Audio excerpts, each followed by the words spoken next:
segundo a sua obediência, segundo a sua fidelidade a Deus. Tanto no livro dos reis, quanto no livro das crônicas dos reis de Israel, você vai perceber que lá está escrito que alguns reis, eles fizeram o que era reto aos olhos do Senhor, como também alguns reis fizeram o que era mal aos olhos do Senhor. Devemos entender que sempre vai existir pessoas que irão fazer o que é reto aos olhos do Senhor, como também sempre vai existir pessoas que irão fazer o que é mal aos olhos do Senhor. E esse poder de escolha entre o bem e o mal, esse poder de decisão entre a obediência e a desobediência, nós vemos desde o princípio, lá na sua raiz. Você vai ver que quando Deus criou o céu, a terra, o mar e tudo o que nela contém, você vai ver que Deus agora, Ele decidiu formar o homem. E Deus formou o homem do pó da terra e soprou em suas narinas o fôlego de vida, e o homem passou a ser alma vivente. A Bíblia diz que Deus colocou Adão no jardim do Éden para o cuidar, para o lavrar, como também Deus deu uma ordem a Adão, dizendo: de toda a árvore do jardim comerás livremente, mas da árvore do conhecimento do bem e do mal não comerás, porque no dia em que dela comeres, certamente morrerás.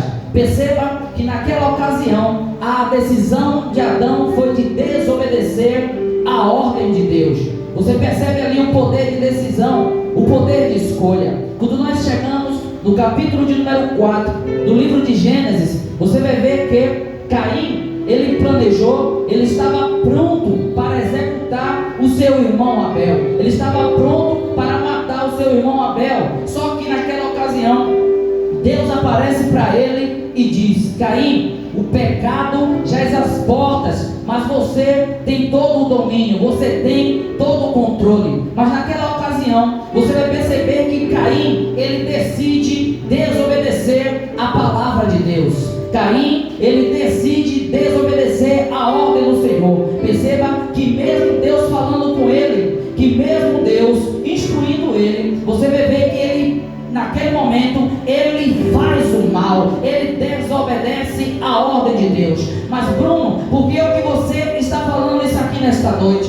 Porque o progresso, tanto da nação de Judá, quanto da nação de Israel, vai depender da fidelidade do seu líder. O progresso de ambas as nações vai depender da obediência do seu líder, da obediência daquele que está governando. Você vai ver, se esse líder for desobediente, se esse líder desobedecer a ordem do Senhor, você vai perceber que todo o reino fale. Você vai ver que toda a nação vai à ruína, toda a nação vai à catástrofe, toda a nação vai ao castigo. Lembra de quando Neemias, ele está no palácio, ele está na fortaleza de Suzã. A Bíblia diz que Neemias, ele recebe um dos seus irmãos chamado Anani, e Neemias pergunta a Anani como se encontravam seus irmãos em Jerusalém, como se encontrava Jerusalém. E a Bíblia diz que Anani disse a Jeremias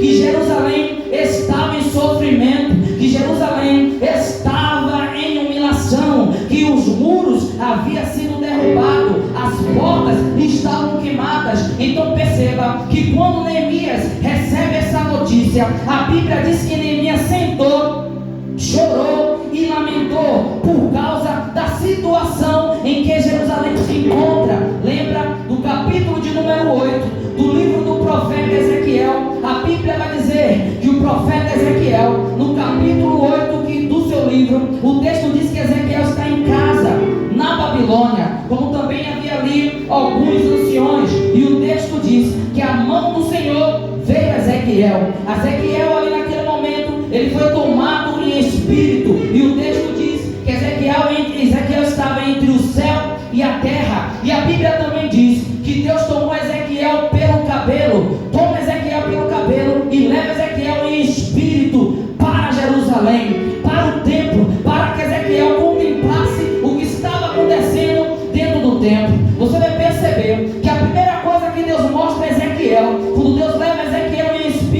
O texto diz que a primeira